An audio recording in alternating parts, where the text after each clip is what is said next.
সাজিদ, জানাবেন যে মেলায় আজ নতুন বই এসেছে কয়টি, আর আগতদের মধ্যে পাঠক না দর্শকের সংখ্যা বেশি, কি দেখতে পাচ্ছেন?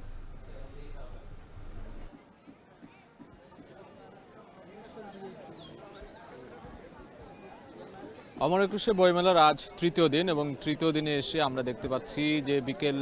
4টা পেরিয়ে গেছে, অর্থাৎ বইমেলার যে দুয়ার সেই দুয়ার উন্মোচন হওয়ার 1 ঘন্টার কিছু সময় বেশি পেরিয়ে গেছে এবং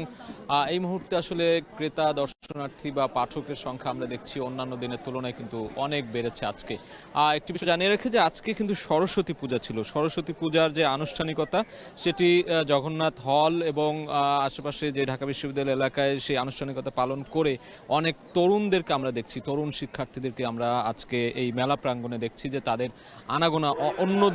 অন্য যে 2 দিন পেরিয়ে গেছে সেই 2 দিনের তুলনায় আজকে কিন্তু অনেকটাই বেশি দেখতে পাচ্ছি এবং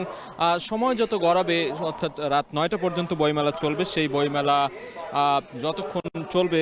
সময় যত গড়াবে আশা করা হচ্ছে যে সেই দর্শনার্থী কিংবা পাঠক লেখক এই সংখ্যাগুলো কিন্তু ততই বাড়বে বলে ধারণা করা হচ্ছে। এবং আজকে একটু তথ্য দিয়ে রাখি, এখন পর্যন্ত বইমেলা আয়োজক কমিটির পক্ষ থেকে ঘোষণা এসেছে এখন পর্যন্ত আজকে তৃতীয় দিনে 32টি নতুন বই জমা পড়েছে, অর্থাৎ অন্যান্য দিনের তুলনায় প্রতিদিনই নতুন বই আসছে, কবিতা, প্রবন্ধ, গল্প, বিভিন্ন ধরনের বই প্রকাশিত হচ্ছে প্রতিদিনই। আজকে তৃতীয় দিনে 32টি বই প্রকাশ হয়েছে বলে আমরা জানতে পেরেছি এবং এই মুহূর্তে যদি আমাদের ক্যামেরায় দেখতে পাচ্ছেন হয়তোবা অসংখ্য দর্শনার্থী আমরা দেখছি,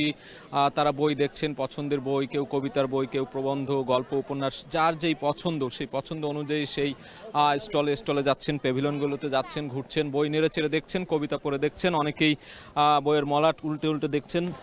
পছন্দ হলে তারা সেই বইগুলো কিনছেন এবং অনেকেই দেখছি যে তাদের পছন্দের যে বইগুলো সেই বইয়ের জন্যই অপেক্ষায় থাকেন, মাস জুড়ে, বছর জুড়ে বলা চলে অপেক্ষায় থাকেন। সেই অমর একুশে বইমেলা এলেই কিন্তু তারা সেই বইয়ের প্রতি যে তাদের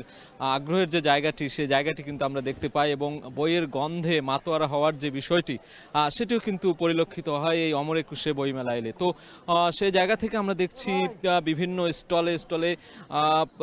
পাঠকরা এসছেন, তারা ঘুরে ঘুরে দেখছেন, পছন্দ হলে বা পছন্দের লেখকের বইয়ের জন্য অপেক্ষায় আছেন অনেকেই,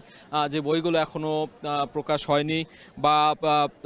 মেলার পরবর্তী দিনগুলোতে বইগুলো প্রকাশ পাবে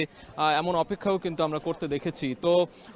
বলা চলে তৃতীয় দিনে এসে মেলা অনেকটাই জমজমাট হয়ে উঠেছে এবং পরবর্তী দিনগুলোতে মেলা আরও জমজমাট হবে বলে